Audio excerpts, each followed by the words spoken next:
The airport was quiet in the early morning hours, with only a few passengers lingering around the gates, the sound of footsteps echoing off the cold tile floors, and the hum of distant announcements floating through the air. Daniel stepped into the terminal, holding his white cane in front of him with practiced precision. He moved through the crowd without hesitation, each step deliberate, as he made his way toward the gate, the same way he had done many times before. The feeling of the cane tapping softly against the floor was something he had learned to rely on. It was his guide to the world now, not the eyes he had lost in a car accident 3 years ago. But still he moved with confidence, like a man who knew where he was going, even if others didn't see it as clearly as he did. The flight to Denver was important to him. He had family there he hadn't seen in months, and the thought of seeing them again kept his mind steady, despite the nerves that stirred inside him. What he didn't know was that he was already being watched from behind the counter by Carla, a flight attendant, who had seen his arrival with a mixture of confusion and suspicion. Carla had seen plenty of passengers in her career, but there was something different about him. She couldn't quite put her finger on it. Was the way he moved so confidently through the crowd without a second thought, as if he didn't need anyone to guide him. Yet that was exactly what she had been trained to expect. A blind person wouldn't be traveling alone, not without assistance, not without someone to help them. But here he was alone. Carla's thoughts began to race. She had a job to do. She couldn't just let anyone board the plane without confirming they were fit to fly, and surely someone who couldn't see wouldn't be able to manage a flight on his own, not without making a scene, not without causing a problem. So she decided to approach him with a smile that she hoped was warm enough to put him at ease. But Daniel could sense the coldness beneath the words. Even before she spoke "Good morning," she said, her voice polite but flat. "Are you traveling alone?" Daniel paused for a moment, as if processing the question. Then he replied calmly, "Yes, I am. It's just me today." Carla looked at him for a long moment. Then her gaze shifted to his cane, as if the answer was somehow hidden there. She glanced at his boarding pass and frowned just a little. "It's airline policy," she started slowly, but she didn't get to finish before Daniel spoke again. "I've traveled alone many times before, ma'am. It's not a problem. I know the steps to the plane. I've done it before. I can handle it." Carla's eyes narrowed slightly, but she didn't let the doubt show on her face. She turned to the side and spoke into her headset for a moment, the conversation quiet, but sharp enough for Daniel to catch a few words. "Safety concern. A blind passenger. No assistance available." Carla's eyes flickered back to him, her smile faltering slightly. "We'll need to confirm a few things first," she said again, that tightness in her voice still there. But now Daniel felt something else too. He wasn't sure what it was, but it felt like a storm was beginning to form around him. Daniel felt the air around him shift as Carla walked away, and he could hear the faint hum of her radio as she spoke into it, her words barely audible. But he could tell they weren't meant for him. They were meant for someone else, someone higher up. And it didn't take long for him to feel the eyes of the other passengers on him, their quiet stares brushing against him like cold fingers through the silence of the terminal. He could almost hear their thoughts, could almost feel the unspoken questions in the air. Does he really think he can fly alone? Was he really allowed to do this? Was he putting everyone at risk with his disability? He didn't have to hear the whispers to know. They were there. They always were, even in the most crowded of places. Daniel had learned to block out the noise. But today it was different. Today something felt wrong as he stood there waiting for Carla to return. His fingers tightened around the handle of his cane, and the floor beneath him seemed to grow colder. The minutes passed slowly, his patience running thin, until finally Carla came back, her steps quick and sharp. As she approached him again, there was a slight change in her posture now. Her movements stiffer, more controlled. The smile from earlier was gone, replaced with something harder and more distant. Daniel could hear it in her voice as she said, "We need to check your paperwork again, just to be sure." That's when the knot in his stomach tightened. He had already shown his ticket, had already explained his situation. But her tone was now different. It wasn't just about the paperwork anymore.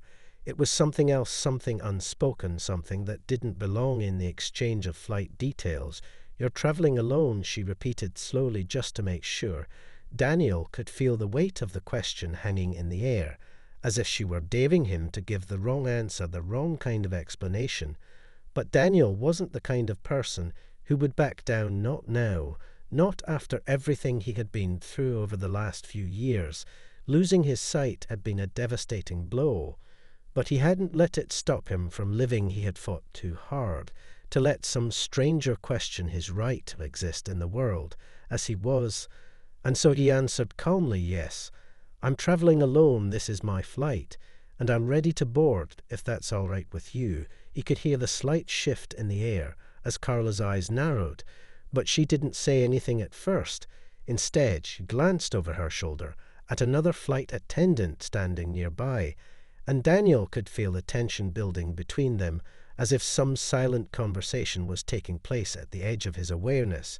It was then that he heard the faint sound of someone whispering a voice from behind him, barely audible, but there nonetheless. It was a woman asking why he wasn't with someone, why he was alone, why he was even allowed to be here. Daniel couldn't turn around, but he could feel her eyes on him, the subtle judgment in the air that came with not understanding why someone like him would ever be allowed to travel alone. Carla seemed to sense the shift, too, her eyes flickering to the woman behind him before turning back to Daniel. Her voice was colder now, the kind of cold that made him feel small, like a child being scolded for something out of his control. "We'll have to hold you here until we get further instructions." She said her words formal, like she was reading from a script, but there was something behind them that didn't belong, something more personal, something crueler than she cared to admit. Daniel stood still as Carla spoke to the flight attendants behind her. Her voice was almost drowned out by the hum of the airport, but he could still hear the words faintly rising in tension as they exchanged glances. He could feel it now, the weight of their eyes upon him, their suspicion curling like smoke around him in the air. He tried to keep his focus on the ground beneath his feet, but it was hard to ignore the whispered conversations that seemed to circle him like a storm. He didn't need to hear the words to know what they meant. He had been through this before. He knew what it felt like to be seen as different, to be judged by something he couldn't control. The voices grew louder as more people gathered in the waiting area, some stealing glances at him, some too scared to even make eye contact, but all of them observing as if he were some kind of spectacle. Carla stepped aside, now speaking quickly into her headset with the urgency of someone trying to hide a secret, trying to cover up something too dangerous to let others know. She turned back toward him. After a moment, her smile was gone, replaced by something else now, a thin veneer of professionalism that didn't reach her eyes, her posture stiff, her body language closed off. She didn't want to be here anymore. She didn't want him here anymore. And Daniel could feel it radiating off her with every step she took toward him. "It's just protocol," she said, her tone flat, but her eyes darted nervously to the side to the other attendants, the ones watching him. "Like hawks, there are rules, and we have to follow them. It's for everyone's safety. You understand, right?" He wanted to respond, but the words felt stuck in his throat. She didn't understand. She couldn't understand. How could she, when she hadn't lived his life, when she hadn't had to fight to keep going every day of every week? Since he lost his sight, he wasn't some helpless person who needed assistance at every turn. But to her it didn't matter. He was just another number, just another case that didn't fit into her neat little box of expectations. And he hated it. He hated the way she looked at him, like he didn't belong there. But instead of fighting back, instead of raising his voice or getting angry, he just nodded slowly and said, "I understand, but I've done this before. I know the routine. I can handle it." Carla seemed to hesitate for a moment, like she didn't know how to respond. Her eyes flickered back to the crowd, now watching them closely. They were waiting for her to do something, waiting for her to make a decision. And in that moment, she looked unsure for the first time since their conversation started. Her grip tightened on her tablet, like she was trying to hold on to something she couldn't control.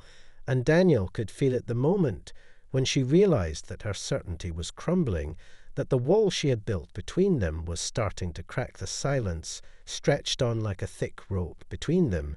He waited for her to speak. But she didn't say anything for a long moment. Instead, she glanced over at the security officer, who had arrived quietly from the corner of the room, his presence looming like a shadow in the background. It was clear what would happen next.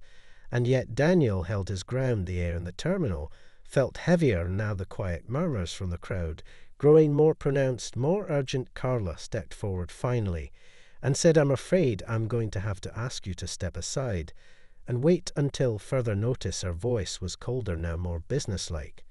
But it didn't matter. Daniel was done waiting. He had had enough of this. He wasn't some inconvenience to be pushed aside because of someone else's assumptions. And that was when he spoke again, slowly and clearly. "I'm not going anywhere until I'm allowed to board. And I'll stand here all day if I have to." He could feel the change in the air, then the shift in the crowd, the whispers falling silent, as if they were waiting for something to break. Daniel stood his ground, every part of his body now tense, the weight of the moment pressing down on him. The airport terminal had fallen silent around him. He could feel the eyes of the passengers on him, no longer whispers, but heavy stares, as if they were all waiting to see how this would play out. And in the silence, the only sound was the quiet tapping of his cane against the floor. Carla's expression was unreadable, but her body language told a different story. She was nervous. He could see it in the way her hands tightened around her tablet, the way her shoulders tensed, as if she were bracing for something she couldn't control. The security officer behind her hadn't moved yet, but Daniel could sense that he was waiting for the order to step in. It was all so familiar, the way the world seemed to shrink in on him when people didn't understand, when they saw only his blindness and not who he truly was. But he wasn't about to let them define him. Not today, not now, and not when he had a right to be here. Just like anyone else, he straightened his back and spoke again, his voice steady despite the tightness in his chest. "I'm not going to step aside." He repeated his words slower this time, as if they might reach her, if he said them with enough conviction. "I'm not causing trouble. I'm not a threat. I'm just trying to get to my family. That's all I'm asking, for I have every right to board this flight. If you let me." Carla's eyes flickered for a moment, as if considering his words. But before she could respond, the pilot appeared at the end of the hallway, his uniform sharp and clean, as he walked toward them with purpose, his steps echoing across the terminal. He didn't look at Daniel first, though his gaze was fixed on Carla as he approached her, his presence filling the space like a quiet storm. He stood for a moment, observing the scene, his face unreadable, and then he spoke calmly. "What's the situation here?" Carla seemed to hesitate for a fraction of a second before speaking, her voice lower now. As she explained the situation again, she mentioned safety concerns about the blind passenger traveling alone, how it was against protocol, how they were just following orders. The pilot listened without interrupting, his eyes never leaving her face.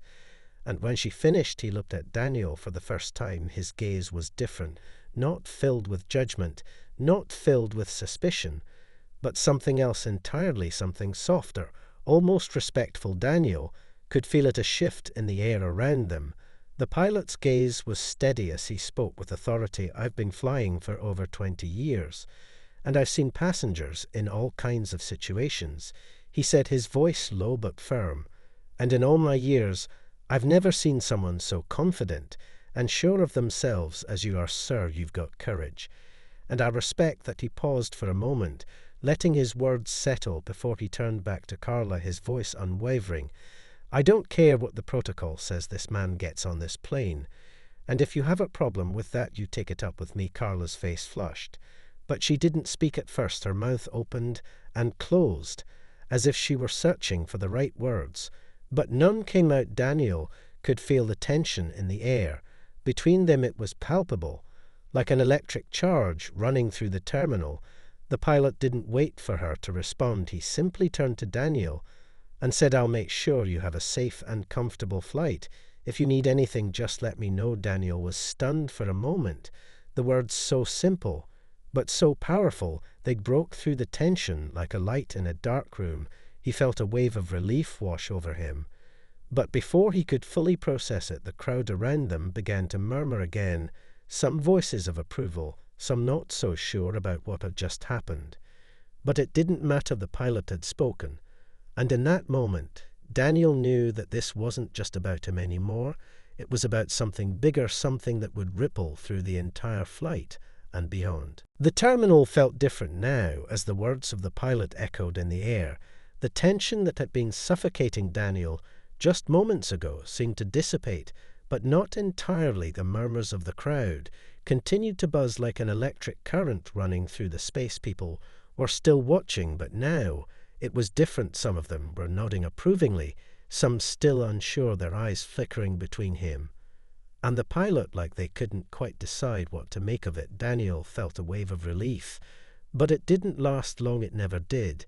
There was still something in the air, something unsettled, like a storm waiting to break. The pilot turned back to Carla, who was standing stiffly behind him, her face flushed with a kind of anger that only came when someone was caught off guard, and out of their depth she opened her mouth to say something, but the words didn't come out at first, and for a moment Daniel thought she might argue, but the pilot didn't give her the chance. He took a step forward and gestured toward the gate with a calmness that left no room for debate. "You can either let him board now, or you can call the supervisor," he said. "The choice is yours." Carla's gaze flickered from the pilot back to Daniel, and then down to the ground. She bit her lip, as if she were trying to find a way out of the situation. But the moment passed too quickly. She gave a quick nod, and without saying another word turned toward the gate and started typing something into her tablet, her fingers moving quickly, but her body language still tight. Daniel couldn't help but feel the weight of her reluctance in every movement. It was clear she wasn't pleased with the way things had turned out, and Daniel couldn't blame her. But that didn't mean he was going to back down, not after everything he had been through, and especially not now. Not when the moment felt like it had finally shifted in his favor. He heard a soft click as Carla's tablet registered the final input, and then she looked up, her eyes cold but resigned. She didn't speak to him again, just gestured toward the door and said, "You're free to board." Daniel didn't waste a second. He stepped forward quickly, his cane tapping on the floor in front of him, the familiar sound a reminder that he wasn't navigating this alone, not anymore, not with the pilot's words still echoing in his mind. He made his way toward the gate, the crowd parting around him. But this time there were no whispers, no disapproving stares. The air felt different, now lighter. Even if the feeling wasn't entirely gone, Daniel could feel it, a small victory, like a light at the end of a long dark tunnel. And as he stepped onto the jet bridge, the sense of relief grew stronger, and he almost smiled. But before he could take that first breath of freedom, he heard a voice from behind him, a soft one, but unmistakable. It was Carla speaking again, and this time her tone was different. There was no hostility, no coldness, just something else, something softer. Daniel turned his head slightly, but didn't stop walking. She called out his name quietly, "Daniel." He turned fully, now unsure what she wanted, but when he met her gaze, she didn't seem angry anymore. She looked tired, like the weight of everything had caught up to her. For a moment, she just stood there watching him, as if deciding whether to say anything else before finally speaking. "I just want you to know I didn't mean to make you feel like you didn't belong here," she said, her voice softer than before. "And I'm sorry for that." Daniel didn't respond right away, his thoughts swirling. He had heard apologies before, but something about this felt different. It wasn't perfect, but it was real, and for the first time since this whole ordeal had started, he felt a sense of closure, not in the way he expected, but in a way that felt more human. And just as he walked onto the plane, he realized that even in the most difficult moments, there could still be understanding, even if it wasn't easy to find. As Daniel walked down the jet bridge, the air felt different, more alive with possibility, like something had shifted inside him. The weight of the moment was still with him, but it didn't feel as heavy anymore. It was like the storm inside him had passed, And now there was only the calm. Before the flight, the gate agent had stepped aside without another word, and Carlo was nowhere to be seen anymore. Daniel could hear the low hum of the plane engines ahead of him, and he could already smell the faint scent of cabin air, a mix of recycled air, and something else, the familiar smells that had been part of so many of his travels before he had lost his sight. And he felt the stirring of excitement deep in his chest. For a moment, just a moment, he almost forgot everything that had just happened, the conflict, the tension, the people staring at him. All of it faded into the background as he stepped onto the plane. But as soon as he reached the cabin door and felt the familiar arms of the flight attendants guiding him to his seat, the reality set back in. He wasn't just any passenger today. He was the one who had almost been kicked off. He was the one they didn't think could handle the flight. And he knew that feeling wasn't going to go away, even after the plane was in the air. But for now it didn't matter. Right now he had a seat on this plane, a seat that he had earned just like everyone else. And as he sat down in his assigned spot, he felt a sense of belonging settle over him. It was a quiet feeling, one that wasn't loud or dramatic. It was simply the realization that he had made it past the barrier that had been placed in front of him by someone who didn't understand. And he wasn't going to let that stop him, not anymore. He took a deep breath as the flight attendants did their safety demonstrations, the bright lights above him flickering as the plane slowly filled with passengers. The familiar sound of voices all around him, the usual chatter that accompanied every flight, the hum of life that reminded him he was part of this world, even if there were still those who saw him as different. But it was at that moment that something strange happened. The cabin door clicked shut behind him, and the flight attendants began to prepare for takeoff.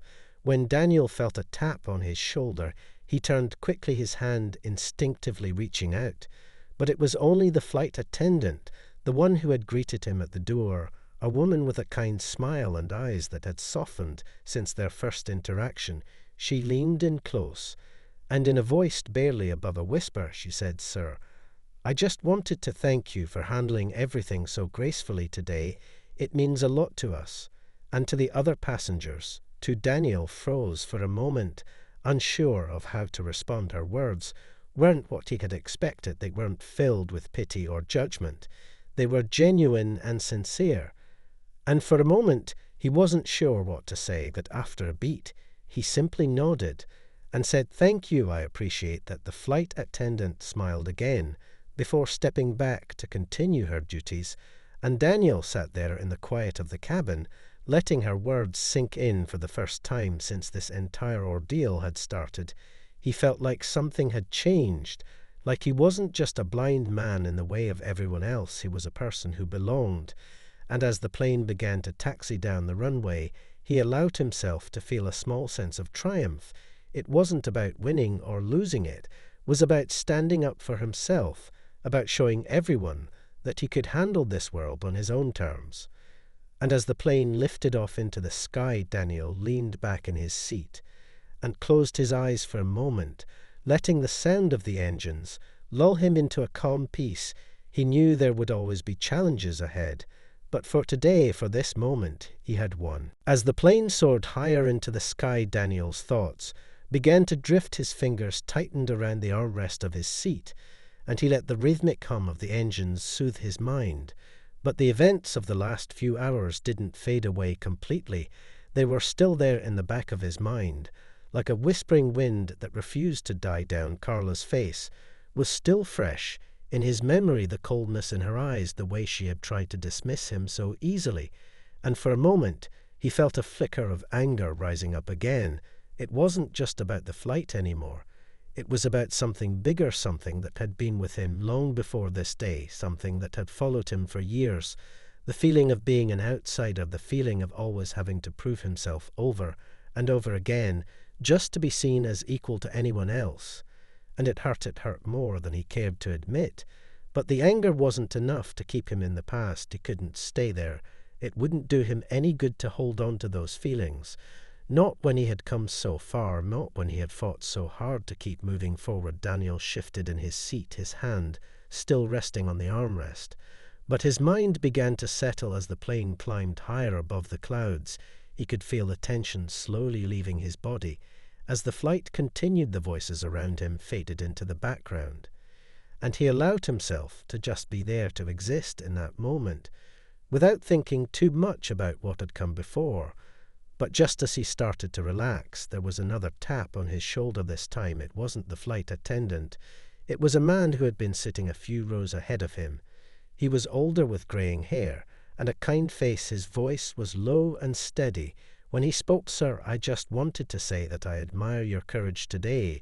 Daniel turned toward the man, surprised by the sudden interaction, but he smiled politely before responding, "Thank you, that means a lot to me." The man's eyes softened, and he continued speaking.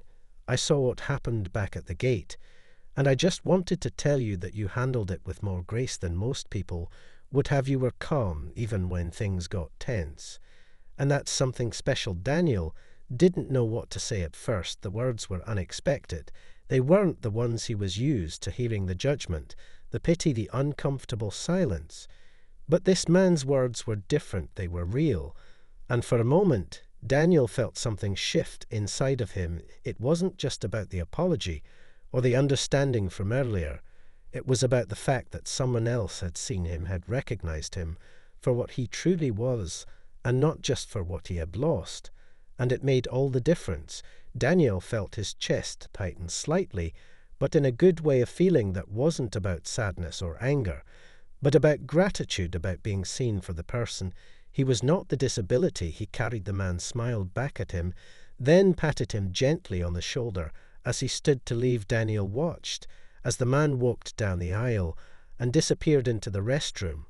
But the words he left behind stayed with him like a soft echo, filling the space around him. Daniel turned his gaze back to the window, his fingers still resting on the armrest, as he watched the clouds shift beneath them. For the first time since the incident, he felt something inside him settle, a sense of peace that he hadn't felt in a long time.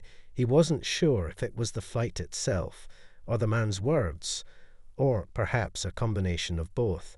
But for the first time in a long time, Daniel felt like he didn't have to fight so hard, just to exist, to be understood, just to be seen.